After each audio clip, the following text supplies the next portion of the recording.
What if I told you that you can make some extra cash by renting out the stocks sitting in your brokerage account? Well, guess what?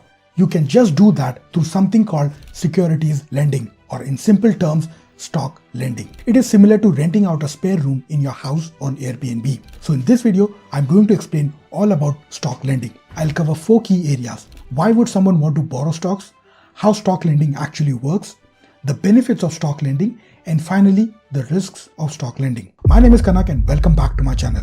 If you want to learn more about investing, then subscribe to my channel, and your support is what keeps this channel running. So show your support by liking the video and dropping your thoughts in the comment section below. Let's address the first question. Why would someone want to borrow stocks from you? Well, there are a few reasons for this, but one of the main ones for something called short selling. Short sellers are investors who are betting that a stock's price will drop in the future. Here is how it works. They sell stocks they don't actually own at today's price, hoping to buy them back later at a lower price. So by selling the stocks at today's price and buying them at a cheaper price in the future, short sellers make a profit.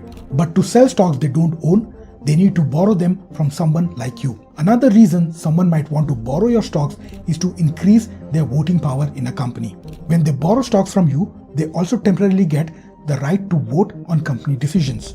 While most small investors don't usually vote, large shareholders might borrow stocks to increase their voting power. There are also other reasons, like making sure stocks are delivered and settled on time, or doing special types of trading called arbitrage. These are just some of the reasons why big financial institutions or large individual investors might want to borrow stocks temporarily. Now let us break down how stock lending works. In a stock lending deal, there are 3 main players: the stock owner, the stock broker, and the stock borrower. The owner of the stock, like you, wants to lend it out to earn some extra cash. The borrower wants to borrow it for various reasons like short selling or voting rights, and the broker helps make the whole transaction happen smoothly. Now here is how it goes. When a borrower wants to borrow some stock, they ask the broker. The broker then makes sure the borrower agrees to the terms of loan, like how much interest they'll pay, any monthly fees, how long they'll borrow the stock, and what they'll use as collateral. Collateral is something valuable that the borrower promises to give as a security in case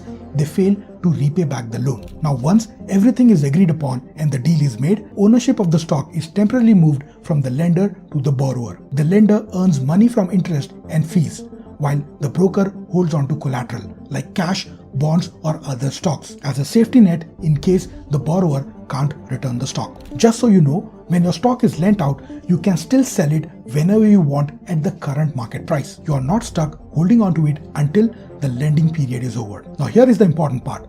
The borrower has to give collateral worth at least 100% of the value of the borrowed stock. If they are using cash as collateral, they might need to give maybe 105% because it's relatively less risky. But if they are using something like stocks from another company as collateral, they might need to give more than 105% because those stocks could lose value while they are borrowing. Now the interest and fees you earn from lending out stocks or ETFs depends on their demand and supply. If a stock or ETF is less in supply and many investors want to borrow it, you will get higher fees. But if a stock is stable and expected to go up in value, fewer short sellers might want to borrow it, so you might earn less. Now here is an important thing to understand. If lots of your stocks are always being borrowed, it could mean the market expects them to go down in price. So while earning interest on stocks is good, too many borrowed stocks might suggest that the market expects the stocks in your portfolio to drop in prices. Now if you're thinking, will you still earn dividends on your stocks while they are lent out? Then the answer is yes. You will still get dividends while your stocks are lent out. The borrower will be the direct receiver of the dividends from the company, but the borrower will transfer those dividends to the broker, who will then pay you out in cash. But here's the catch. The dividends received when the stocks are lent out will be considered as ordinary income and will be taxed at your regular income tax rate, which can be higher than the long-term capital gains tax rate. So you might end up paying more taxes on dividend income earned during the stock lending period. Now let's dive into the risks of stock lending. The biggest risk is default risk. This happens when the borrower can't give back the stocks because they have gone bankrupt. Let me break it down with an example. Say a short seller borrows your stocks and sells it, hoping their prices will fall so they can buy it back later at a cheaper price. But if the price goes up instead and the borrower can't afford to buy them back, you won't get your stocks back. You will still get the collateral they have put up, but you will miss out on any gains you would have made if you had the stocks yourself. Another risk of lending stocks is that while they are borrowed, you are not covered by SPIC insurance in the United States. SPIC, or Securities Investor Protection Corporation, safeguards stockholders if a brokerage firm runs into financial trouble. It's like FDIC protection for bank deposits. Brokerage accounts like Robinhood and TD Ameritrade in the US are SPIC protected up to $0.5 million.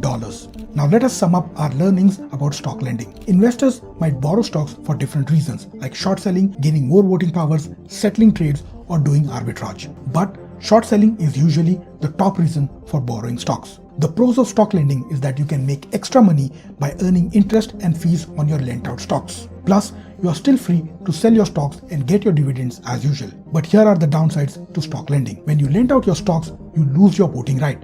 And lent out stocks are not protected by SPIC insurance during the borrowed time. And there is a risk of borrower defaulting, which could mean you lose your stocks. That's all for this video, and if you find this video helpful, then show your support by subscribing to the channel.